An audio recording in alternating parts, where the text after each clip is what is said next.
ಎಲ್ಲರಿಗೂ ನಮಸ್ಕಾರ. ಇದು ಸುದ್ದಿ ವಿಶ್ಲೇಷಣೆ. ನಾನು ಶಶಿಧರ್ ಭಟ್. ಇದು ನನ್ನ ಡಿಜಿಟಲ್ ವಾಹಿನಿ. ಇದನ್ನು ಲೈಕ್ ಮಾಡಿ, ಸಬ್ಸ್ಕ್ರೈಬ್ ಮಾಡಿ, ಬೆಲ್ ಐಕಾನ್ನ ಪ್ರೆಸ್ ಮಾಡೋದಕ್ಕೆ ಮರಿಬೇಡಿ. ಹಾಗೆಯೇ ಸಾಧ್ಯ ಆದರೆ ಸಹಾಯ ಮಾಡಿ. ಸ್ವತಂತ್ರ ಪತ್ರಿಕೋದ್ಯಮಕ್ಕೆ ತಮ್ಮ ಬೆಂಬಲ ಸದಾ ಇರಲಿ. ನಿಮ್ಮ ಪ್ರೀತಿ ನನ್ನ ಮೇಲೆ ಇರಲಿ. ಸೊ ಏಷ್ಯಾದ ಜಿಯೋಪಾಲಿಟಿಕ್ಸ್ ಭಾಳ ಮಹತ್ವದ ಬೆಳವಣಿಗೆಗಳು ಆಗ್ತಾ ಇದೆ. ಸೊ ಈ ಬಗ್ಗೆ ಭಾರತೀಯ ಮಾಧ್ಯಮಗಳಲ್ಲಿ ಚರ್ಚೆ ಬರ್ತಾ ಇಲ್ಲ. ಅದು ಏನು ಅನ್ನೋದು ಇವತ್ತು ಆ ಬಗ್ಗೆ ಮಾತಾಡ್ತೀನಿ ನಾನು. ಚೀನಾ ಪಾಕಿಸ್ತಾನದ ರಿಲೇಷನ್ ನಮಗೆ ಗೊತ್ತಿದೆ.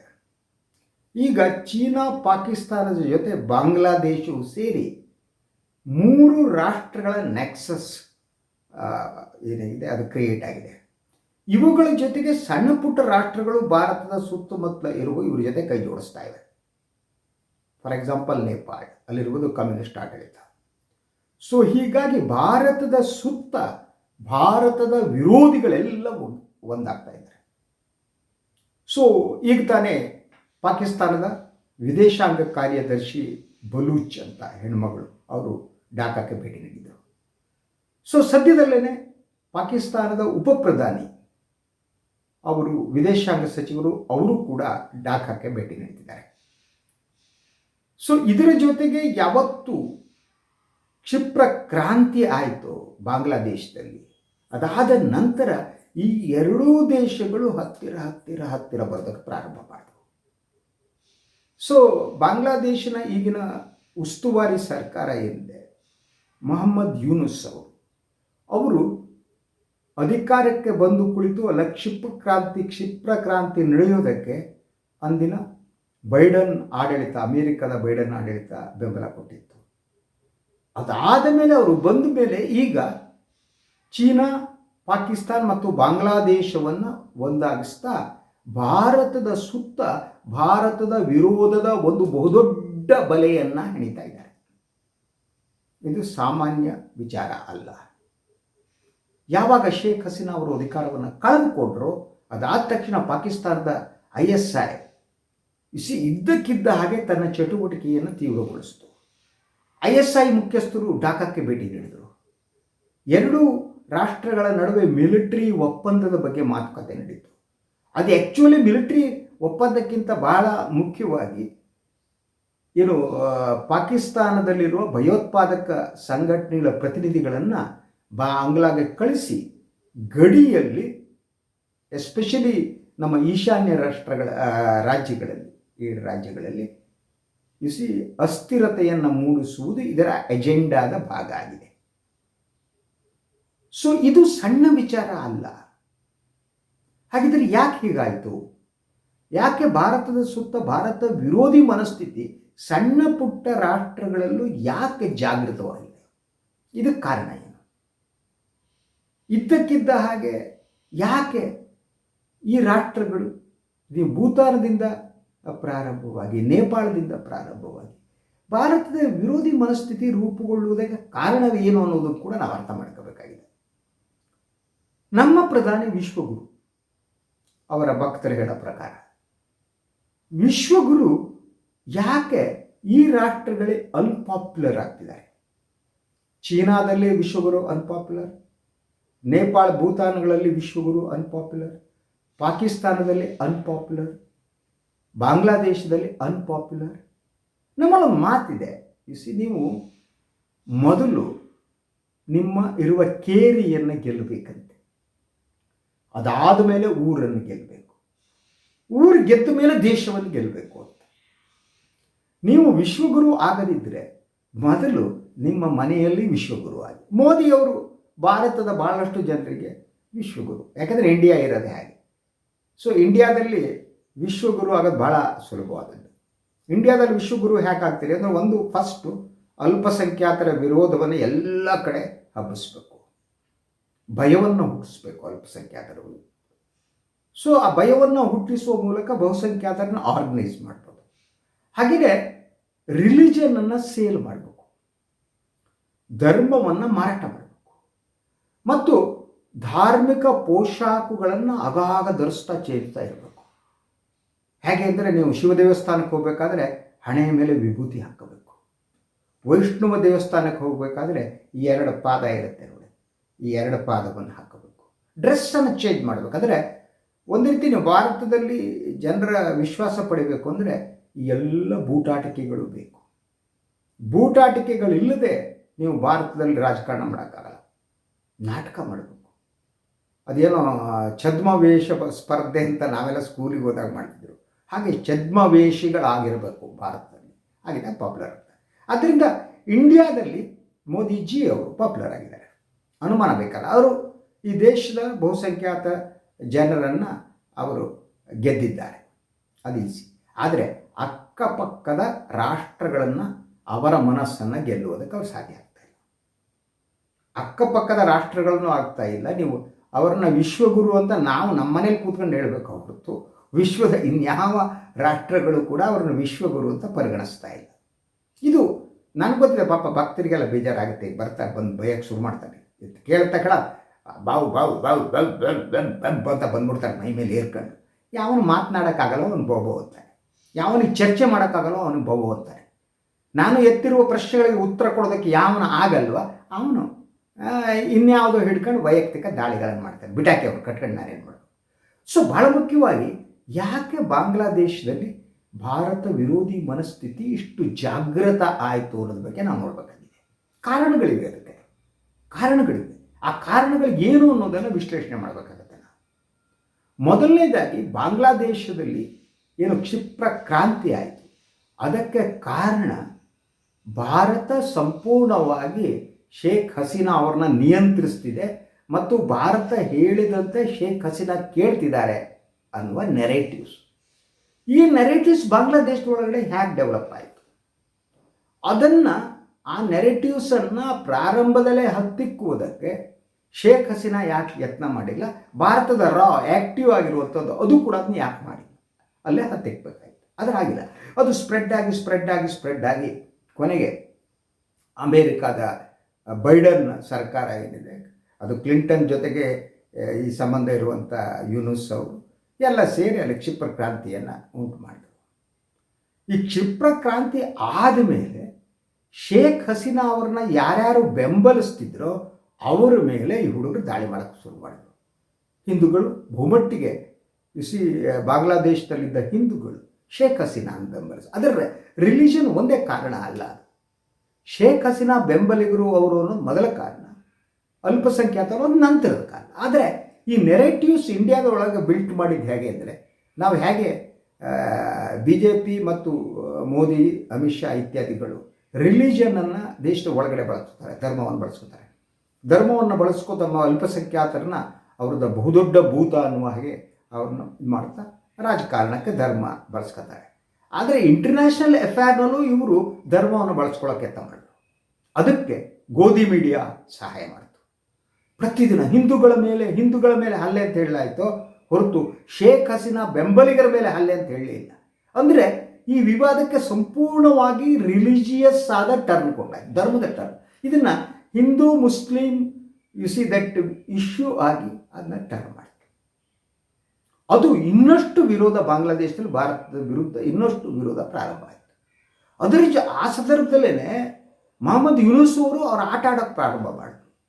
Is A very very deep rooted politician ಅನ್ನೋದನ್ನು ತೋರಿಸ್ಕೊತಿದ್ದಾರೆ. ಕೆಲವು ವಿಚಾರದಲ್ಲಿ ಫೇಲ್ ಆಗ್ತಿದ್ದಾರೆ, ಇದು ಅಂತಿಮವಾಗಿ ಏನಾಗುತ್ತೋ ಗೊತ್ತಿಲ್ಲ.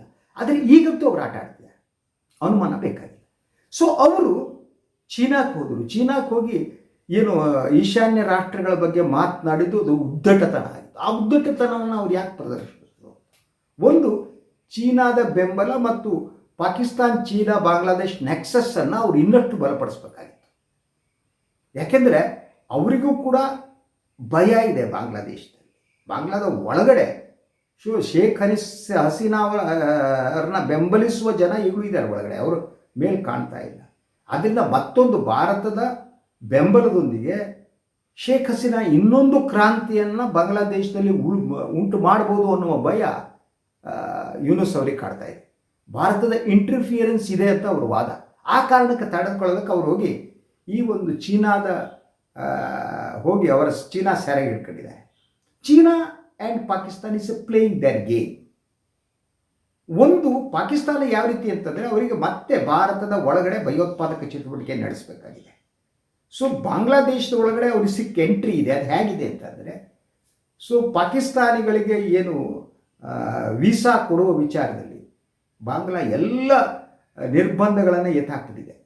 ಪಾಕಿಸ್ತಾನಿಯೊಬ್ಬ ನಿನ್ನೆ ಸಂಜೆ ಕುಳಿತು ನಾನು ನಾಳೆ ಢಾಕಾಕ್ಕೆ ಹೋಗ್ತೀನಿ ಅಂತ ಅರ್ಜಿ ಸಲ್ಲಿಸಿದ್ರೆ ಬೆಳಗಾಗುತ್ತೆ ವೀಸಾ ಸಿಗುತ್ತೆ. I can come. ಸೊ ಈ ವ್ಯವಸ್ಥೆ ಮಾಡಿರುವುದರಿಂದ ಸಂಪೂರ್ಣವಾಗಿ ಯು ಸಿ ದಟ್ ಪಾಕಿಸ್ತಾನಿ ಜಮಾಯತೆ ಇಸ್ಲಾಮಿ ಏನಿದೆ ಭಯೋತ್ಪಾದಕ ಸಂಘಟನೆ ಮತ್ತು ಬಾಂಗ್ಲಾದೇಶದ ಜಮಾಯತೆ ಇಸ್ಲಾಮಿ ನಡುವೆ ಒಂದು ನಿಕಟ ಸಂಪರ್ಕ ಇದೆ. ಆದ್ದರಿಂದ ಈ ಭಯೋತ್ಪಾದಕ ಚಟುವಟಿಕೆ ನಡೆಸುವುದಕ್ಕಾಗಿ ಪಾಕಿಸ್ತಾನದಿಂದ ಈ ಭಯೋತ್ಪಾದಕರನ್ನು ಬಾಂಗ್ಲಾಕ್ಕೆ ಕಳಿಸ್ಬೋದು. ಇದು ವೆರಿ ಸೀರಿಯಸ್ ಥಿಂಗ್. ಆಗುತ್ತೆ ಬಹಳ ಸೀರಿಯಸ್ ಆ ಥಿಂಗ್. ಇದು ನಾವೊಂದು ಯೋಚನೆ ಮಾಡಬೇಕಾಗಿದೆ. ಯಾಕಂದರೆ ಮೇನ್ ಸ್ಟ್ರೀಮ್ ಮೀಡಿಯಾದಲ್ಲಿ ಚರ್ಚೆ ಆಗಲ್ಲ, ಇದ್ರ ಬಗ್ಗೆ ಎಲ್ಲ ಚರ್ಚೆ ಆಗಲ್ಲ. ಸೊ ಜಿಯೋ ಪಾಲಿಟಿಕ್ಸ್ ದೃಷ್ಟಿಯಿಂದ ಭಾಳ ಗಂಭೀರವಾದ ಚರ್ಚೆಗಳು ಭಾರತೀಯ ಮಾಧ್ಯಮದಲ್ಲಿ ನಡೀತಾನೆ ಇಲ್ಲ. ಅಲ್ಲಿ ಒಂದು ಭಕ್ತರ ಪಡೆ ನ್ಯಾಷನಲ್ ಚಾನಲ್ಗಳಲ್ಲಿ ಅವರು ಮೋದಿ ಮಾಡಿದ್ದೆಲ್ಲ ಸರಿ ಅಂತ ಹೇಳ್ತಾರೆ. ನಾವು ಪ್ರಶ್ನಿಸಬೇಕಾಗಿದೆ. ಮೋದಿಯವರು ಏನು ಮಾಡೋದು ಅಂತ ಪ್ರಶ್ನಿಸಬೇಕಾದ್ದು ಮತ್ತು ಇದನ್ನ ವಿಶ್ಲೇಷಣೆ ಮಾಡಬೇಕಾದ್ದು ಬಹಳ ಮುಖ್ಯವಾದ್ದು. ಆದರೆ ಯಾರೂ ಮಾಡಲ್ಲ. ಕನ್ನಡ ಮಾಧ್ಯಮಗಳಂತ ಬಿಟ್ಬಿಡಿ. ಕನ್ನಡ ಮಾಧ್ಯಮದಲ್ಲಿ ಯಾರಿಗೂ ಕೂಡ ಇಂಟರ್ನ್ಯಾಷನಲ್ ಅಫೇರ್ಸು ಇನ್ನೊಂದು ಮತ್ತೊಂದು ಬದನೆಕಾಯಿ ಗೊತ್ತಿಲ್ಲ, ಅವು ತಿಳ್ಕೊಳ್ಳೋದು ಇಲ್ಲ. ಅವು ಕೂಗು ಮಾರಿಗಳು ಅಷ್ಟೇ. ಎಷ್ಟು ಎತ್ತರದ ಧ್ವನಿಯಲ್ಲಿ ಯಾರು ಹ್ಯಾಂಗೆ ಕೂಗಬೇಕು ಮೋದಿ ಪರವಾಗಿ ಘೋಷಣೆ ಕೂಗುವುದರಲ್ಲಿ ಎಲ್ಲ ಚಾನಲ್ಗಳ ಕಾಂಪಿಟಿಷನ್. ಒಬ್ಬರು ಮೋದಿ ದೇವರ ಅವತಾರ ಅಂತಂದ್ರೆ ಹೌದು ಮೋದಿ ದೇವರೇ ಅಂತ ಇನ್ನೊಂದು ಚಾನಲ್ ಹೇಳುತ್ತೆ. ಆ್ಯಂಕರ್ಗಳು ಎದ್ದಕ್ಕಿದ್ದಾಗ ಕೂಗಾಡ್ತಾ ಅವರು ಆಡಳಿತ ಪಕ್ಷವನ್ನು ಪ್ರಶ್ನೆ ಮಾಡಲ್ಲ, ವಿರೋಧ ಪಕ್ಷವನ್ನು ಪ್ರಶ್ನೆ ಮಾಡ್ತಾರೆ. ಇದು ಭಾಳ ಇದು ಎಂಥ ಜರ್ನಲಿಸಮ್ ಅಂದರೆ ನಾವೆಲ್ಲ ಕಲಿತ ಜರ್ನಲಿಸಮ್ ಅಲ್ಲ. ವಿರೋಧ ಪಕ್ಷವನ್ನು ಬೈಯೋದು, ವಿರೋಧ ಪಕ್ಷವನ್ನು ಮಾಡೋದು, ಆ ಮೂಲಕ ಪ್ರಭುತ್ವಕ್ಕೆ ಅದನ್ನು ಇವರು ಯಾರು ಪ್ರಶ್ನೆ ಮಾಡ್ತಾರೆ. ಸೊ ಯಾವಾಗ ಪಾಕಿಸ್ತಾನ ಮತ್ತು ಬಾಂಗ್ಲಾದ ರಿಲೇಷನ್ ಜಾಸ್ತಿ ಆಗುತ್ತೆ, ಚೀನಾ ಇದ್ರ ಜೊತೆ ಸೇರ್ಕೊಳ್ಳುತ್ತೆ. ಬಾಂಗ್ಲಾದೇಶದ ಈಗಿನ ಯುನುಸ್ ಸರ್ಕಾರಕ್ಕೆ ಅವರಿಗೆ ಅಸ್ಥಿರತೆ ಕಾಡ್ತಾ ಇದೆ. ಆ ಕಾರಣಕ್ಕೆ ಭಾರತವನ್ನು ಅವರು ವಿರೋಧಿಸುವ ಮನಸ್ಥಿತಿ ಹೊರಗೆ ಬರಲ್ಲ. ಭಾರತ ಮತ್ತೆ ಇಂಟರ್ಫಿಯರ್ ಮಾಡುತ್ತೆ, ಶೇಖ್ ಹಸೀನಾ ಮತ್ತೆ ಬರ್ಬೋದು, ನಮ್ಮನ್ನು ಒಗೆದ್ಬಿಡ್ಬೋದು, ಕ್ರಾಂತಿ ಆಗ್ಬಿಡೋದು ಮತ್ತೆ. ಆದ್ದರಿಂದ ಬಾಂಗ್ಲಾದೇಶ ಈಗ ಚೀನಾ ಮತ್ತು ಪಾಕಿಸ್ತಾನದ ಬೆಂಬಲಕ್ಕಾಗಿ ಮುಂದಿದೆ. ಆ ನೆಕ್ಸಸ್ ಕ್ರಿಯೇಟ್ ಆಗೋದಕ್ಕೆ ಅದೇ ಕಾರಣ. ಪಾಕಿಸ್ತಾನಕ್ಕೆ ಕಷ್ಟ ಇದೆ. ಅವ್ರಿಗೆ ಒಂದು ಈಗ ಜಮ್ಮು ಕಾಶ್ಮೀರದಲ್ಲಿ ಜಾಸ್ತಿ ಚಟುವಟಿಕೆಗಳಿಲ್ಲ, ಕಡಿಮೆ ಆಗಿದೆ ಅನ್ನೋ ನಿಜ. ಅಲ್ಲಿ ಮಾಡೋಕ್ಕಾಗಲ್ಲ. ಈಗ ಬಾಂಗ್ಲಾದ ಗಡಿಯಲ್ಲಿ ಬಂದು ಭಾರತದಲ್ಲಿ ಭಯೋತ್ಪಾದಕ ಚಟುವಟಿಕೆ ಮಾಡಬೇಕು ಅನ್ನೋದು ISIನ ಮೂಲ ಉದ್ದೇಶ. ಆದ್ದರಿಂದ ಈ ಮೂರು ನೆಕ್ಸಸ್ ಆಗಿದೆ.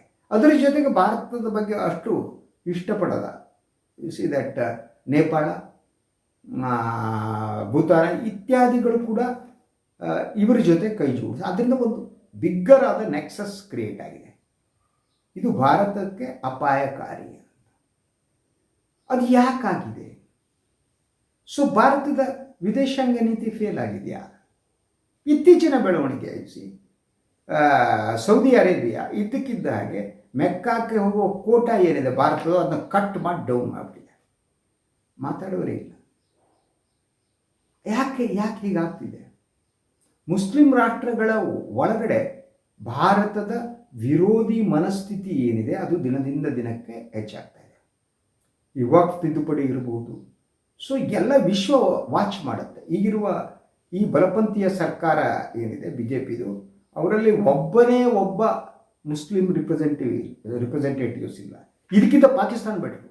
ಪಾಕಿಸ್ತಾನ ಇಸ್ಲಾಮಿಕ್ ರಾಷ್ಟ್ರವಾದರೂ ಕೂಡ ಅಲ್ಲಿ ಅಲ್ಪಸಂಖ್ಯಾತರ ಹಿಂದೂಗಳಿಗಾಗಿ ಕೆಲವು ಸ್ಥಾನಗಳನ್ನು ಕಾದಿರಿಸಲಾಗಿದೆ. They will come to the parliament of Pakistan. ಅವರಿಗೆ ಅವಕಾಶ ಇದೆ.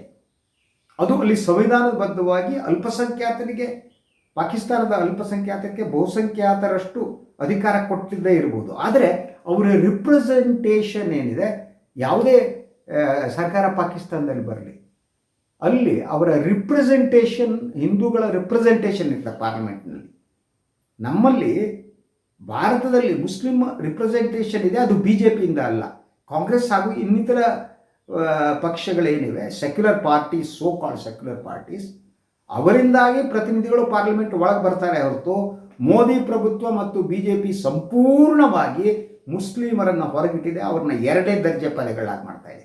ಈಗ ಮುಸ್ಲಿಮರ ಧಾರ್ಮಿಕ ಆಸ್ತಿಗಳೇನಿವೆ ಅದನ್ನು ಕಸಿದುಕೊಳ್ಳುವುದಕ್ಕಾಗಿ ವಕ್ಫ್ ತಿದ್ದುಪಡಿ ಮಾಡಲಾಗಿದೆ. ಅದರ ಎಲ್ಲ ಕಡೆ ವಿರೋಧ ಪ್ರಾರಂಭ ಆಗ್ತಾ ಇದೆ. ಸೊ ಇದೇನಿದೆ, ಇದು ಬಹುಮಟ್ಟಿಗೆ ಮುಸ್ಲಿಂ ರಾಷ್ಟ್ರಗಳ ಒಳಗಡೆ ಭಾರತದ ಬಗ್ಗೆ ವಿಭಿನ್ನ ಅಭಿಪ್ರಾಯ ರೂಪುಗೊಳ್ಳುವುದಕ್ಕೆ ಕಾರಣ ಆಗಿದೆ.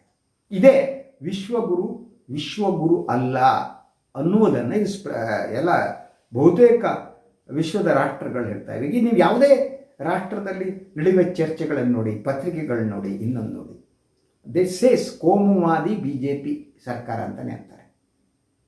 ಕೋಮುವಾದಿ BJP ಸರ್ಕಾರ, RSS ನಿಯಂತ್ರಿತ BJP ಸರ್ಕಾರ, ಭಾರತದ ಧಾರ್ಮಿಕ ಸಹಿಷ್ಣುತೆಯನ್ನು ನಾಶಪಡಿಸುತ್ತಿರುವ BJP, ಈ ರೀತಿ ಚರ್ಚೆ ನಡೀತವೆ. ಇದು ನನ್ನ ಮಾತಲ್ಲ, ನೀವು ವಿದೇಶದ ಯಾವುದೇ ಪತ್ರಿಕೆ ನೋಡಿದರೆ, ಇಂಗ್ಲೆಂಡ್, ಅಮೇರಿಕಾ ಎಲ್ಲ ಪತ್ರಿಕೆಗಳ ನೆರೇಟಿವ್ಸಿಗೆ ಇದೆ. ಈ ಮೂಲಕ ವಿಶ್ವಗುರು ಆಗಲು ಹೊರಟ ಭಾರತದವರು ವಿಶ್ವಗುರುಯತೆಯನ್ನು ಬಂಬಡ ಬಜಾಯಿಸುತ್ತೆ, ಅವರನ್ನು ವಿಶ್ವ ತಿರಸ್ಕರಿಸ್ತಾ ಇದೆ. ಅದರ ಜೊತೆಗೆ ಭಾರತದ ಸುತ್ತಮುತ್ತ ಭಾರತದ ವಿರೋಧಿ ರಾಷ್ಟ್ರಗಳು ಒಂದಾಗಿ ಅವರ ನಡುವೆ ನೆಕ್ಸಸ್ ಉಂಟಾಗಿದೆ. ಇದು ನಮ್ಮ ಈಶಾನ್ಯ ರಾಜ್ಯಗಳ ಹಿತದೃಷ್ಟಿಯಿಂದ ಬಹಳ ಅಪಾಯಕಾರಿಯಾದ್ದು. ಸೊ ಪಾಕಿಸ್ತಾನಿ ಭಯೋತ್ಪಾದಕರು ಬಾಂಗ್ಲಾದೇಶದ ಗಡಿಯಲ್ಲಿ ಬಂದರು ಅಂತ ಇಟ್ಕೊಂಡ್ರೆ, ಈಶಾನ್ಯ ರಾಷ್ಟ್ರ ಇದೇನಿದೆ, ನಮ್ಮ ರಾಜ್ಯಗಳೇನಿವೆ, ಅಲ್ಲಿಯ ಪರಿಸ್ಥಿತಿ ಏನಾಗ್ಬೋದು, ಇದನ್ನು ಯಾವ ರೀತಿ ಹ್ಯಾಂಡಲ್ ಮಾಡಬೇಕಾಗಿತ್ತು ಅನ್ನೋದು ನಾನು ವಿವರಿಸಿದ್ದೀನಿ ನಿಮಗೆ. ಸೊ ಶೇಖ್ ಹಸೀನಾ ಮತ್ತು ಬಾಂಗ್ಲಾದೇಶದ ಹಿಂದೂಗಳು ಇದು ಏನು ಅಲ್ಲಿ ಆಗಿದ್ದು ಅಂತ. ಆ ಕಾರಣಕ್ಕೆ ಈಗಿನ ಪ್ರಭುತ್ವಕ್ಕೆ ಯುನೆಸ್ಕೋ ಎಷ್ಟು ಧೈರ್ಯ ಬಂದಿದೆ ಅಂತಂದರೆ, ಬಾಂಗ್ಲಾದೇಶದಲ್ಲಿ ಪಶ್ಚಿಮ ಬಂಗಾಳದಲ್ಲಿ ಮುರ್ಷಿದಾಬಾದ್ನಲ್ಲಿ ನಡೀತಲ್ಲ ಕಮ್ಯುನಲ್ ಕ್ಲಾಶಸ್, ಅದರ ಬಗ್ಗೆ ಬಾಂಗ್ಲಾದೇಶ ಭಾರತಕ್ಕೆ ಎಚ್ಚರಿಕೆ ಕೊಡುವಾಗ ಮಾತಾಡಿದ್ದು. ಯಾವತ್ತೂ ಬಾಂಗ್ಲಾದೇಶಕ್ಕೆ ಆ ಧೈರ್ಯವೇ ಇರಲಿಲ್ಲ. ಅಲ್ಪಸಂಖ್ಯಾತರನ್ನು ನೋಡಿಕೊಳ್ಳಿ, ಅವರ ಹಿತರಕ್ಷಣೆ ಕಾಪಾಡಿ ಅಂತ ಯಾವುದೋ ಬೋರ್ಡಿಗೆ ಆಯ್ಕೆಯಾಗದಿರುವ ಯುನೆಸ್ ಸರ್ಕಾರ ಭಾರತಕ್ಕೆ ಎಚ್ಚರಿಕೆ ಕೊಡುತ್ತೆ. ಯಾಕೆಂದರೆ ಭಾರತ ಯಾವ ಬಾಣವನ್ನು ಬಳಸುತ್ತೋ ಅದೇ ಬಾಣವನ್ನು ಇನ್ನೊಂದು ರಾಷ್ಟ್ರ ಬಳಸುತ್ತೆ. ಸೊ ಇಡೀ ಬಾಂಗ್ಲಾದೇಶದ ಕ್ಷಿಪ್ರ ಕ್ರಾಂತಿಯ ಬಗ್ಗೆ ತೆಗೆದುಕೊಂಡ ನಿಲುವೇನಿದೆ, ಅದರ ವೈಫಲ್ಯ ಏನಿದೆ ಮೋದಿ ಸರ್ಕಾರದ್ದು, ದೇಟ್ ಈಸ್ ರಿಫ್ಲೆಕ್ಟಿಂಗ್. ಅಲ್ಲಿ ಹೋಗ್ಬಿಟ್ಟು ಯಾವ ಹಿಂದೂಗಳು ದಟ್ ಶೇಖ್ ಹಸೀನಾ ಬೆಂಬಲಿಗರಾಗಿದ್ದರು ಅವ್ರನ್ನ ಟಾರ್ಗೆಟ್ ಮಾಡಿದರೆ ನಾವು ಅದನ್ನ ಕಮ್ಯುನಲ್ ಆಗಿ ಕನ್ವರ್ಟ್ ಮಾಡಿದ್ವಿ ನಮ್ಮ ಲಾಭಕ್ಕಾಗಿ, ಹಿಂದೂ ಮುಸ್ಲಿಮಕ್ಕಾಗಿ. ಈಗ ಅಲ್ಲಿರುವ ಮುಸ್ಲಿಂ ಸರ್ಕಾರ ಇನ್ನೊಂದು ನಿಯಂತ್ರಣದಲ್ಲಿ, ಜಮಾಯಿತ್ ನಿಯಂತ್ರಣದಲ್ಲಿರುವ ಬಾಂಗ್ಲಾದೇಶದ ಸರ್ಕಾರ ಈಗ ಭಾರತದಲ್ಲಿ ನಡೆಯುತ್ತಾ ಭಾರತಕ್ಕೆ ಬುದ್ಧಿ ಹೇಳುತ್ತೆ. ಅಲ್ಪಸಂಖ್ಯಾತರ ರಕ್ಷಣೆ ಮಾಡಿ ಹುಷಾರಿರಿ, ಏನ್ರಿ ಅಂದ್ಕೊಂಡಿದ್ದೀರಿ ನೀವು, ಅಲ್ಪಸಂಖ್ಯಾತ ಮುಸ್ಲಿಮರು ಕಾಪಾಡ್ರಿ ಅಂತ ಯುನೆಸ್ ಆ್ಯಂಡ್ ಕಂಪ್ನಿ ಜಾಡಿಸ್ತಾ ಇದೆ ವಿಶ್ವಗುರುಗೆ. ಅದು ಹಾಗಲ್ಲ, ನಾವು ಈ ಹೇಳಿಕೆಯನ್ನು ತಿರಸ್ಕರಿಸುತ್ತೇವೆ ಅಂತ ನಮ್ಮ ವಿದೇಶಾಂಗ ಕಾರ್ಯದರ್ಶಿ ಹೇಳಿಕೆ ಕೊಡ್ತಾರೆ. ಯಾರ್ಯಾರ ಹತ್ರ ಈಗ ಬಾಂಗ್ಲಾದೇಶ ಉಗಿತಾ ಇದೆ, ಪಾಕಿಸ್ತಾನ ಮೊದಲೇ ಉಗಿತಾ ಇದ್ದು, ಇನ್ನು ನೇಪಾಳ, ಮಾಲ್ದೀವ್ಸು ಎಲ್ಲರೂ ಉಗಿಯೋದಕ್ಕೆ ಶುರು ಮಾಡಿದರೆ ದಿಸ್ ಅ ಫೇಲ್ಯೂರ್ ಆಫ್ ಇದನ್ನು ಯಾರು ಮಾತನಾಡಲ್ಲ. ನಮ್ಮ ವಿದೇಶಾಂಗ ನೀತಿಯ ವೈಫಲ್ಯದ ಬಗ್ಗೆ ಯಾವುದೇ ಒಂದು ಮಾಧ್ಯಮ ಕೂಡ ಚರ್ಚೆ ಮಾಡ್ತಾರೆ. ಬರೀ ದೇವರು, ದಿಂಡರು, ಇನ್ನೊಂದು ಮತ್ತೊಂದು, ಯಾರು ದೇವರ ಅವತಾರ ಯಾರಲ್ಲ, ಬೆಳಗ್ಗೆ ಜ್ಯೋತಿಷ್ಯ ಹಾಕು, ಇನ್ನೊಂದು ಹಾಕು, ಅವ್ರು ಬಂದು ಕೂತ್ಕೊಂಡು ಹೊಡಿಬೇಕು, ಇತಿಹಾಸ ಇದಾಗಿತ್ತು ಅದಾಗಿತ್ತು ಅಂತೇಳಿ 5000 ವರ್ಷದ ಬಗ್ಗೆ ಚರ್ಚೆ ಮಾಡಿಕೊಂಡು ವರ್ತಮಾನ ಭವಿಷ್ಯ ಎಲ್ಲರ ಹತ್ಯಾಕಾಂಡ ನಡೆದೋಗ್ಬಿಡುತ್ತೆ ಮಾಧ್ಯಮಗಳಲ್ಲಿ. ವರ್ತಮಾನದ ಬಗ್ಗೆ ಚರ್ಚೆ ಮಾಡಲ್ಲ, ಭವಿಷ್ಯದ ಬಗ್ಗೆ ಚರ್ಚೆ ಮಾಡಲ್ಲ, ಯಾವುದ್ರ ಬಗ್ಗೆ ಚರ್ಚೆ ಮಾಡಲ್ಲ. ಒಬ್ಬ ಜ್ಯೋತಿಷ್ಯ ಬಂದ್ಕೊಂಡು ಕವಡೆ ಹಾಕ್ಕೊಂಡು ಹಿಂಗೆ ಅಂತಾನೆ, ಹೌದಾ ಈಗ ಹಾಗಾಯ್ತಾ, ನಿಮ್ಮ ಭವಿಷ್ಯ ನಿಮ್ಮ ಯೋಚನೆ ಮಾಡಿ, ಗ್ರಹ ಇಲ್ಲಿ ಬಂತು, ಇದು ಇಲ್ಲಿ ಹೋಯಿತು, ಹೋದ್ರಿ ಅಂಥೇಳಿ ಜನರ ಭ್ರಮೆ ಮೋಸ ತುಂಬಿಬಿಟ್ಟು ಮಾಧ್ಯಮಗಳ ಯಾರು ಮುಖ್ಯಸ್ಥರಿದ್ದಾರೆ ಅವ್ರ 10 ಫ್ಲ್ಯಾಟ್ಗಳು 100 ಕೋಟಿ ಆಸ್ತಿ ಮಾಡ್ಕೊಂಡು ನೆಟ್ಟಿಗೆ ಮಲ್ಕೋತಾರೆ ಅಷ್ಟೇ. ಈ ದೇಶದಲ್ಲಿ ಆಗ ಹಣೆ ಬರಲಿ ಇನ್ನೇನು. ಸರಿ, ಇದು ಇವತ್ತಿನ ಸುದ್ದಿ ವಿಶ್ಲೇಷಣೆ. ಇನ್ನೊಂದು ವಿಚಾರದೊಂದಿಗೆ ಮತ್ತೆ ಬರ್ತೀನಿ. ನನ್ನ ವಾಯಿನ್ ಲೈಕ್ ಮಾಡಿ, ಸಬ್ಸ್ಕ್ರೈಬ್ ಮಾಡಿ, ಬೆಲ್ ಐಕಾನ್ನ ಪ್ರೆಸ್ ಮಾಡೋಕ್ಕೆ ಬಂದುಬಿಡಿ. ಹಾಗೆ ಸ್ವತಂತ್ರ ಪತ್ರಿಕೋದ್ಯಮಕ್ಕೆ ತಮ್ಮ ಕೃಪಾಶೀರ್ವಾದ ಬೆಂಬಲ ಎಲ್ಲರಿಗೂ ನಮಸ್ಕಾರ.